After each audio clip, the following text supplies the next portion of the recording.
শেষ জামানায় কাফের মুশরিকরা তোমাদেরকে এমন ভাবে আঁকড়ে ধরবে, ঘিরে ধরবে, যেন দস্তরখানায় সবাই খাবার খেতে বসেছে।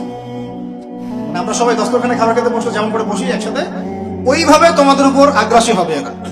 সাহাবীরা ওই যুগে বলছিলেন, ইয়া রাসূলুল্লাহ সাল্লাল্লাহু আলাইহি ওয়াসাল্লাম, আমরা কি ওই সময় সংখ্যায় কম হব?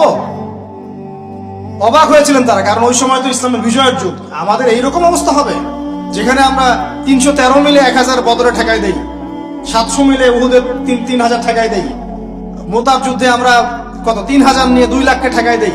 ওই মুসলমানদের এই অবস্থা হবে? সাহাবীরা বলছিলেন অবাক হয়ে।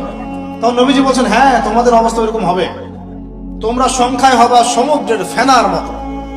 সমুদ্রের, দেখতে পারতেছেন এখন খালি নাম খাওয়া আসতে মুসলিম বাড়তেই আছে। সমুদ্রের ফেনার মতো, কিন্তু দুইটা জিনিস তোমাদেরকে পেয়ে বসবে। এই দুইটার কারণে এই পরিণতি তোমাদের হবে।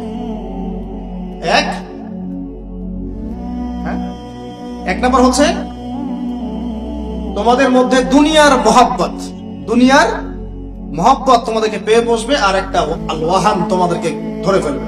সাহাবীরা বলছে, ওয়াহান কি? নবীজি বলছে, তোমরা আল্লাহর পথে জীবন দিতে চাইবে না। এই ভয়, আল্লাহর পথে জীবন দেওয়ার ভয় তোমাদেরকে পেয়ে বসবে।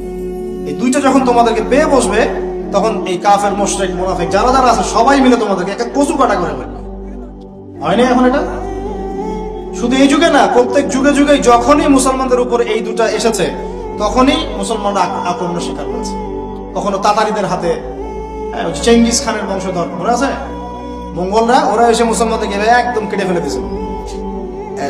কতদিন? 40 দিনের মধ্যে বাগদাদে ওরা মনে হয় প্রায় 10 থেকে 15 লক্ষ মানুষকে হত্যা করেছে, ওই তাতারিরা মুসলমানদেরকে, আব্বাসীয়দের সঙ্গে।